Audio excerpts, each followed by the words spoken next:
Hello everyone.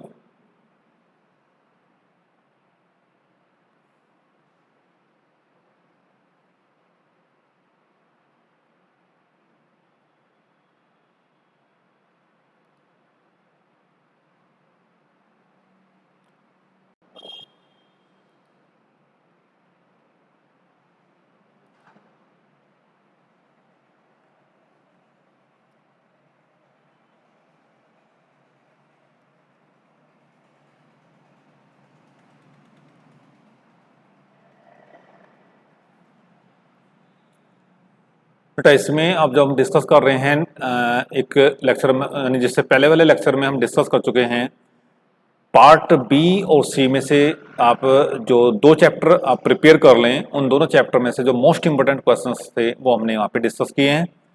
आशा करते हैं कि वो आपको अच्छी तरह समझ में भी आए होंगे और आपने प्रिपेयर भी कर लिया होगा। अब हम बात करते हैं नेक्स्ट जो पार्ट डी एंड ई है उन पार्ट में से आपके दो क्वेश्चंस आपके डी यानी फर्स्ट और सेकंड दो क्वेश्चंस तो डी में होंगे और दो ही क्वेश्चंस आपके ई में आएंगे, यानी टोटल मिलकर के चार क्वेश्चन आएगा। चार में से आपको एक क्वेश्चन का आंसर देना है। तो मैं इसको डी और ई में से आप कुछ क्वेश्चन ऐसे बताता हूँ कि आपको जो एक क्वेश्चन डी में से और एक क्वेश्चन ई में से आप प्रिपेयर हो जाएं और जो भी आपको ईजी लगता है वो आपको वहां से प्रिपेयर कर सकता है। देखो ये क्वेश्चन आपका यहाँ पे है रेजिस्टिंग मीडियम चैप्टर आपने पढ़ा होगा। रेजिस्टिंग मीडियम में ये एग्जांपल्स हैं, केवल आपको यहाँ पे दो या तीन क्वेश्चंस करने हैं और ये मोस्ट इंपोर्टेंट क्वेश्चंस हैं जो आपके एग्जाम में पूछा जाता है तो 10 नंबर में आएगा, शॉर्ट क्वेश्चंस में नहीं आएगा। ये particle is projected with velocity u along a smooth horizontal plane in a medium whose resistance per unit mass k into v so that the velocity after a time t and the distance s in that time are given by।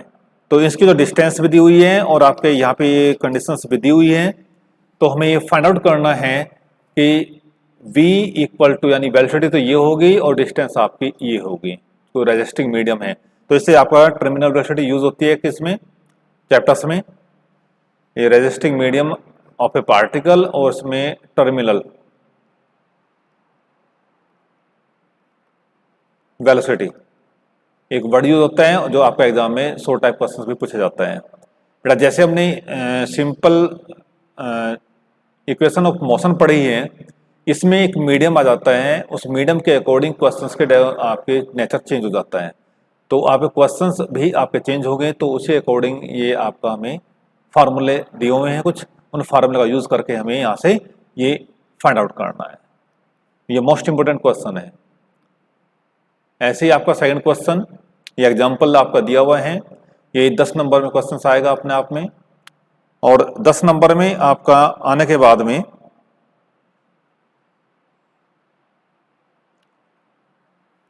आगे देखो क्या आएगा। इसमें क्या पूछा गया है कि ए particle of mass m is falling under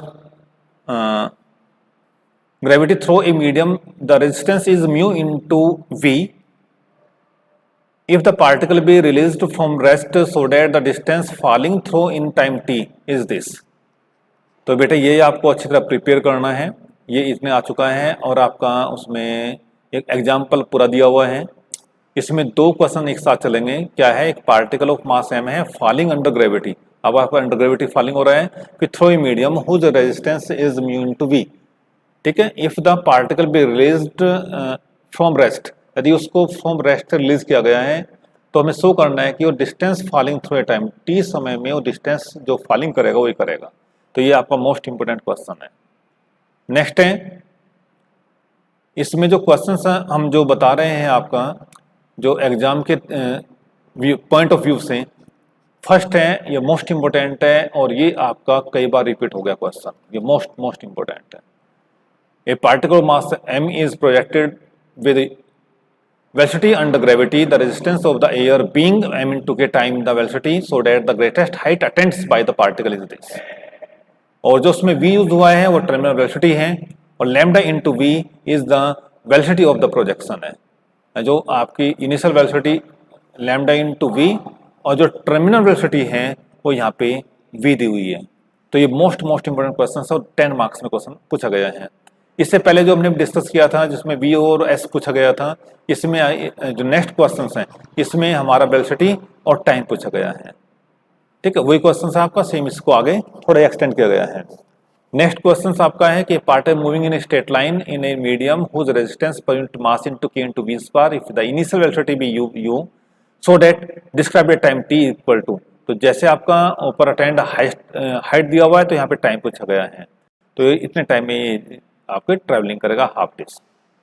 तो बेटा ये आपका जो मोस्ट इम्पोर्टेंट क्वेश्चन है, और जो ये लास्ट वाला क्वेश्चन है ये भी 10 मार्क्स में आता है कि इसे जो प्रूव करना है कि which is the particle will 1/v यानी v1 v dash square equal to 1/v square plus k upon g। तो जहाँ पे जो v डैश है वो वेलोसिटी नोटेशंस करता है, और ए particle projected velocity upward with A velocity and resistance of the air pressure A reductions q k into v square where v is the velocity, तो so that the velocity v dash with which the particle will return to the point of projection is given by, ये हमें find out करना है, जहाँ v है terminal velocity. यानी जो ये क्वेश्चन है बेटा ये आप कर भी सकते हैं, उन्हें लीव भी कर सकते हैं क्योंकि ये ऑप्शन में आएगा। यदि आपका कोई क्वेश्चन, क्योंकि ये जो सेक्शंस में बनकाते हैं उससे से ये कवर होता है। अब आपने पढ़ा कांस्टेंट मोशन, चैप्टर का नाम पढ़ा होगा कांस्टेंट मोशन से केवल एक ही क्वेश्चन से, यानी 2 क्वेश्चंस बता रहा हूँ मैं, इन दोनों में से एक क्वेश्चन आपका हर बार रिपीट हो रहा है। एक तो ये क्वेश्चन है कि particle in slide and it's the lowest point of fix smooth hollow sphere a radius a और projected horizontally and velocity this so that it leave the sphere at the height this above the lowest point and subsequent path meet the sphere again at the point projection. यानी आपने एक discuss किया होगा, यदि हम कोई भी इस तरह का एक सर्किल लेके चलते हैं, ए पॉइंट आपका स्टार्टिंग हो गया, starting velocity initial velocity u, और हमें ज्ञात करना है कि एक ऐसा पॉइंट P है जिसकी हाइट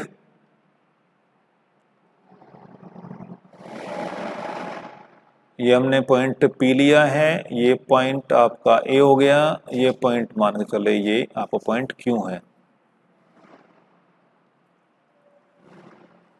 बैटरी कितने की आ जाएगी?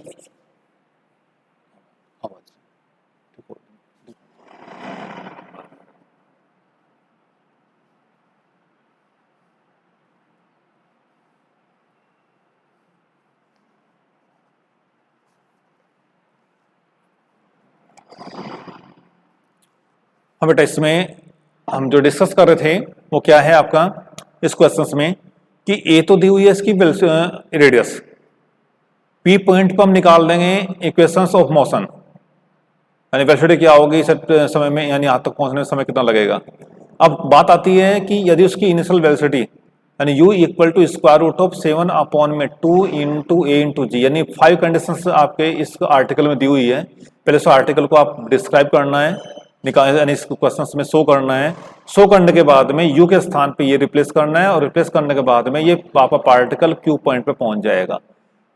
जैसे q पॉइंट पे पहुंच जाएगा तो जैसे ही लीव करेगा ये बताएगा, यदि ये आपका है लीव कर जाता है तो टेंशन 0 हो जाएगा, तभी लीव करेगा। तो ये आपका पार्टिकल नीचे गिर करके, तो यानी जहां से वो स्टार्टिंग किया था आप वापस आकर के वहीं पे गिर जाएगा। तो ये हमें बताना है, और इसमें ये प्रूव करना है कि जो हाईएस्ट हाइट जो अटेंड करेगा इसकी, तो ये टोटल आपकी 3a/2 होगी, एंड टोटल की यानी ए दी हुई है तो इसका आधा है, तो दोनों को ऐड कर दें तो इसका 3a/2 हो जाएगा। तो हमें ये प्रूव करना है, मोस्ट इंपोर्टेंट क्वेश्चन है बेटा ये। नेक्स्ट एक क्वेश्चन ये है कि ये particle is placed on the outside of a smooth, ये अंदर था मोशन, अब क्या है आपका मोशन, अब पार्टिकल के बाहर की ओर है। जब बाहर की ओर है तो पार्टिकल को ऊपर से छोड़ा जाएगा और उसकी आपके ये पार्टिकल मोमेंट यहाँ पे होगा। Outside a smooth vertical circle if the particle starting from a point whose angular distance is alpha, और आपका जो पार्टिकल है ना कहाँ से छोड़ा गया है, जैसे यहाँ पे ए पॉइंट ये दिया हुआ है, ये इसका वर्टिकल रेडियस है, ए डैश इसको लेके चलें, तो अब ए पॉइंट्स ना होकर के बी पॉइंट से छोड़ा गया वो, और जो एंगल है वो कितना है, अल्फा दे रखा है। एंगुलर डिस्टेंस कितनी है, alpha, from the highest point of the circle, highest point A है। तो शो करना है it will falling off the curve when cos theta equal to 2/3 into cos alpha. तो ये प्रूव करना है कि जब पार्टिकल इसको लीव करेगा किसी एक पॉइंट पी पॉइंट पर जाकर के, तो वो आपका थीटा है जो एंगल बनाएगा वो ये होगा। तो ये भी हमने उसमें दे रखा है, तो करा रखा है, उसमें आप अच्छी तरह प्रिपेयर करना। नेक्स्ट है, ये मोस्ट इंपोर्टेंट क्वेश्चन है बेटा, कि prove that the center orbit in is a plane curve. जो आपने केपलर लॉ वाला चैप्टर है, उस केपलर लॉ में, केपलर लॉ जो 3 है, 3 लॉ है उसके, तीनों मोस्ट इंपोर्टेंट है, शॉर्ट टाइप में पूछा जाता है। तो ये क्वेश्चन भी आपको शॉर्ट टाइप में पूछा गया है कि the central orbit is a plane curve. इसमें 5-6 लाइन है जो प्रूव करने के लिए है। ये आपके बुक्स में है जो मेरे द्वारा लिखी गई है, उसमें इसका प्रूफ भी है, आप उसे वहां से देख सकते हैं, एकेडमिक पब्लिकेशंस मैकेनिक्स। नेक्स्ट है बेटा, इसमें ये मोस्ट इंपोर्टेंट क्वेश्चंस है, ये आपका स्टेबल और अनस्टेबल इक्विलिब्रियम का आ गया कि a solid sphere rest inside a fixed rough hemispherical bowl of twice its radius so that however large a weight is attained to the highest point of the sphere the equilibrium is stable। तो इसका ये question ये है कि कोई भी एक sphere है, एक सॉलिड स्फीयर रेस्ट कर रहा है inside a fix rough hemisphere में,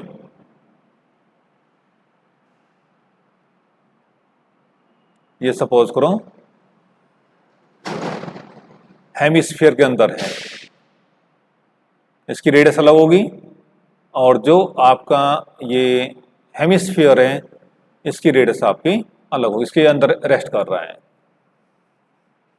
क्वेश्चन के अकॉर्डिंग क्या है कि a solid sphere rest inside a fix rough hemispherical bowl of twice its radius. यदि इसकी रेडियस आर है छोटे वाले की, तो बड़े वाले की आपकी 2r है। तो इसका मतलब क्या हो गया कि ये इसको ऊपर पूरा कवर, यानी ऊपर से दिखाई देगा, प्लेन होता हुआ दिखाई देगा, टच करेगा इसके जो रेडियस को, यानी सरफेस को। तो एक रिलेशन हमें फाइंड आउट करना है कि जब हमें दो चीज चाहिए इसमें, ρ1 और ρ2, यानी radius of curvature lower body और रेडियस कर्वेचर अपर बॉडी। अब देखो आपका जो लोअर बॉडी क्या है, हेमिस्फीयर, उसकी डायरेक्शन ऊपर की साइड है तो नेगेटिव ली जाएगी, माइनस में ली जाएगी। यदि ये प्लेन होता तो प्लेन में ये इन्फिनिटी होता, और जबकि ये रेडियस है तो आपका नेगेटिव के साथ लिया जाएगा।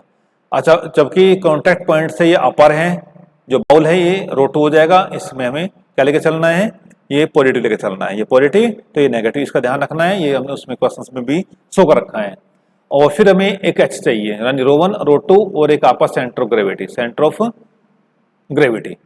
सेंटर ऑफ ग्रेविटी क्या होगा आपका, इस जो हेमिस्फीयर का वो 3/8 पार्ट पे लाइज करता है ऑफ रेडियस ऑफ स्फीयर, ये भी ध्यान रखना है इस पार्ट पर।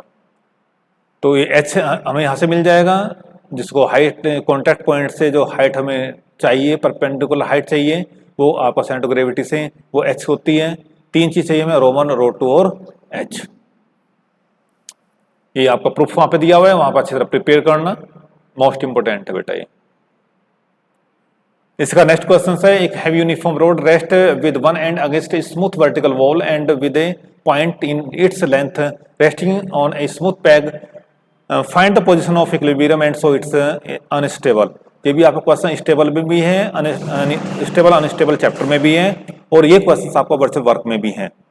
इसका जो डायग्राम आपका किस तरह बनेगा, ये आपका एक वर्टिकल वॉल है, इस पे हमने एक रोड इस तरह ली हुई है, रेस्ट कर रही है, यूनिफॉर्म रोड है, और उसमें आपके 2 पैग्स लगे हुए हैं, यानी आपका इस तरह का ये पैग्स है, इन पैग्स पे अटैचमेंट तो कहाँ पे, ये इन पॉइंट्स पर, ए और बी पर देखा। Heavy uniform road rest in A one and against A smooth vertical, एक सिरा तो इसको छू रहा है वॉल को, जो वर्टिकल वॉल है, and a fix point, sorry, A point in its length resting on a smooth peg, एक स्मूथ पैग लगा हुआ है। Find the position of the equilibrium and so that it's unstable. तो ये हमें फाइंड आउट करना है कि ये अनस्टेबल होगा। तो डिस्टेंस हम कोई भी ले सकते हैं, यानी ए ले लिया आपका, यहाँ से तक बी ले लिया है, तो इसमें हमें पहले तो क्या चाहिए, हमें सेंड यदि जो रोड ए बी है, सॉरी इसे पी क्यू मान लो, ये पी क्यू जो रोड है इसका कहीं ना कहीं सेंटर होगा जहाँ टोटल मास आपका लाइज करेगा। ऐसे हमने इसको यहाँ पे लेकर चलेंगे, ये आपका ओ पॉइंट हो जाएगा, ये ओ डैश हो जाएगा। तो उसका हम यहाँ पे कंडीशंस लगाएंगे स्टेबल और अनस्टेबल की, और उससे इक्वेशन सोल्व करके यहाँ पे वैल्यू निकाल देंगे। ये आपको मोस्ट इंपोर्टेंट क्वेश्चन है, आपको इसमें कम लिखना होता है और आपके क्वेश्चन जो नंबर पूरे पूरे आएंगे। बेटा अब ये जो क्वेश्चन आपको यहाँ जो चले हैं ये है वर्चुअल वर्क के, वर्चुअल वर्क। ये क्वेश्चंस मैंने अपने वीडियो में डाल रखे हैं, वहाँ आप इन्हें देख सकते हैं, प्रूफ करा रखे हैं। मोस्ट इंपोर्टेंट क्वेश्चंस हैं ये, जो क्वेश्चंस आपका है मोस्ट इंपोर्टेंट है, इससे आप अच्छी तरह प्रिपेयर करना। तो वो यहाँ डिस्कस कर रहे हैं, यहाँ पे ये क्वेश्चंस है। इसके बाद में आपका ये क्वेश्चंस आपका यहाँ पे दिया हुआ है, ये भी हमने यहाँ पे डिस्कस कर रखा है कि वॉट जो 4 वेटलेस ये है, आप इन्हें अच्छी तरह प्रिपेयर करना।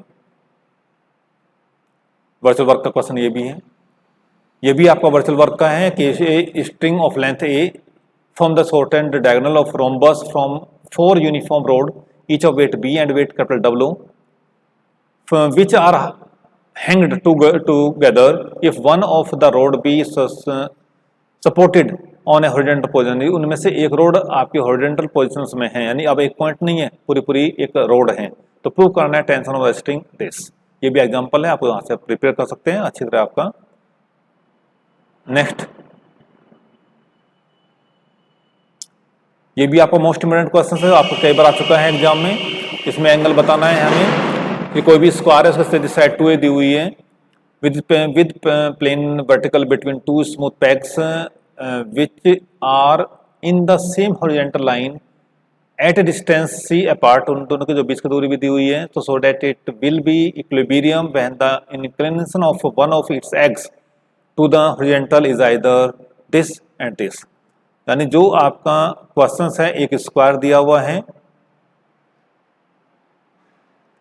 इस तरह की फॉर्म का है, ये हॉरिजॉन्टल पोजीशन है, तो ये सपोज करो अल्फा है, ये इसका आपका सिरा दिया हुआ ए बी सी डी, ये स्क्वायर है आपका। तो हमें सेंटर ग्रेविटी कहाँ पे लाइज करेगी, इसे सेंटर पे करेगी, उसकी जो डायरेक्शन वर्टिकली डाउनवर्ड होती है, सेंटर ग्रेविटी जो इसका जो वेट होगा, जो टोटल वेट होगा सेंटर पे लाइज करेगा, उसकी जो डायरेक्शन है वो वर्टिकली डाउनवर्ड होगी। तो हमें एक तो वेट चाहिए जहाँ से बॉडी अटैचमेंट होती है, उसकी परपेंडिकुलर डेप्थ चाहिए वेट के लिए, और जो स्ट्रिंग इसमें होगा, और इसमें पैग्स लगे हुए हैं, 2 स्मूथ पैग्स हैं पी और क्यू, और ये आपके हॉरिजॉन्टल के पैरेलल हैं, और इनके बीच की दूरी सी दी हुई है। यदि ये अल्फा एंगल दिया हुआ है, ये सी है, तो हम यहाँ से इसको परपेंडिकुलर ड्रा करें, एक यहाँ पे परपेंडिकुलर ड्रा करें। तो बेटा ये हमने इसमें पूरा बता रखा है। तो ये जो एंगल आपका अल्फा है तो π/4 होगा, या फिर हाफ साइन इनवर्स ए स्क्वायर माइनस सी स्क्वायर अपॉन में सी स्क्वायर होगा। That's clear. नेक्स्ट, अब बात करते हैं आपका force in 3 dimension. Force in 3 dimension. अब जो मैं क्वेश्चन बता रहा हूँ ये मोस्ट इंपोर्टेंट है, ये मैंने आपके वीडियो में डाल रखे हैं, आप उन वीडियो को भी देख सकते हैं। तो यहाँ पे आपका क्वेश्चन किस तरह का है, देखो, equal force acting along the coordinate axis and the straight line this find the equation of central axis of the system. यानी इक्वल फोर्सेज हैं, इक्वल फोर्सेज कितनी है आपका P, और कोऑर्डिनेट एक्सिस हैं, तो 3 इक्वेशन इसकी बनेगी। कोऑर्डिनेट एक्सिस की, एक्स एक्सिस के अलोंग, वाई एक्सिस के अलोंग, और जेड एक्सिस के अलोंग, और आपकी चौथी इक्वेशन आपकी दी हुई है। और इन चारों इक्वेशंस में हम पहले पॉइंट निकाल लेंगे, पहला पॉइंट निकालेंगे तो 0 0 होंगे तीनों के, और इसका जो पॉइंट है कोऑर्डिनेट है जो आपकी दी हुई है इक्वेशंस के, इस इक्वेशंस के जो पॉइंट्स है वो अल्फा, बीटा और गामा है। इनके जो डायरेक्शंस जो कोसाइंस दिए हुए हैं वो LMN है, तो L square plus M square plus N square equal to 1 होता है। तो ये डायरेक्शन रेशो, ये डायरेक्शन कोसाइंस की तरह वर्क करेंगे। ऐसी एक्स एक्सिस का हो जाएगा 1 0 0, वाई का हो जाएगा 0 1 0, और जेड को हो जाएंगे 0 0 1। तो ये हमें capital X, capital Y, capital Z, L, M और एन की वैल्यू निकालनी है, और हमें सेंट्रल एक्सिस की इक्वेशन फाइंड आउट करनी है वैल्यू रख करके। 10 नंबर क्वेश्चन आएगा। यही सेम प्रोसेस करना है बेटा इन चारों क्वेश्चंस में, मोस्ट इंपॉर्टेंट है। पॉसिबिलिटीज आपकी आने की हैं, इस क्वेश्चन की पॉसिबिलिटीज हैं आपके आने की, ये भी आपका उसी का क्वेश्चन है, मोस्ट इंपोर्टेंट क्वेश्चन है ये। इसमें दो फोर्स हैं, एक तो P है, एक तो फोर्स P दिया हुआ है, एक फोर्स आपका NP है।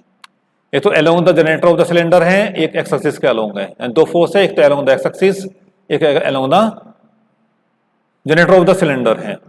तो हमें शो करना है कि जो सिलेंडर का जो सरफेस एक्सिस है वो इस सरफेस पे लाइज करते हैं। उसका अर्थ है कि पहले दोनों इक्वेशन को सिमेट्रिकल फॉर्म बनानी है, फिर पॉइंट निकालना है, पॉइंट निकालने के बाद में capital X capital Y capital Z की वैल्यूज, फिर एल एम एन की वैल्यू निकालनी है, और निकालने के बाद में सेंट्रल एक्सिस इक्वेशंस हमें यहाँ पे पुटअप करनी है। और जो यहाँ दो इक्वेशन आएगी उसमें जो हम यूज करेंगे कोस थीटा और साइन थीटा का यूज करेंगे। किसका यूज करेंगे इसमें? कोस थीटा आएगा, साइन थीटा आएगा। इन दोनों को आपका सेंट्रल एक्सिस इक्वेशन से कोस थीटा इक्वल टू और sine theta equal to value निकाल करके इनके स्क्वायरिंग करके ऐड करेंगे तो आपको रिलेशन मिल जाएगा। मोस्ट इंपोर्टेंट है, 10 नंबर का क्वेश्चन आएगा, मिलेगा 100%। ये मैंने जो बताया 4-5 क्वेश्चन से एक बड़ा क्वेश्चन तैयार हो जाएगा। और ये भी आपको बड़े क्वेश्चन में पूछा गया है नल लाइन नल प्लेन से। बेटा ये आपका एग्जाम्पल दे रखा है, आप बुक्स में देख सकते हैं। और कोई भी दिक्कत हो, कोई भी किस तरह की क्वेरी हो, ना समझ में आ रहा हो क्वेश्चन, वो आप पूछ सकते हैं। और सभी बच्चों के लिए जो ये वीडियो देख रहे हैं, बेस्ट ऑफ लक। और मैं आशा करता हूँ आप इस बुक्स में 70 में से 70 मार्क्स लेकर आए। दोबारा आप सभी को बेस्ट ऑफ लक, धन्यवाद।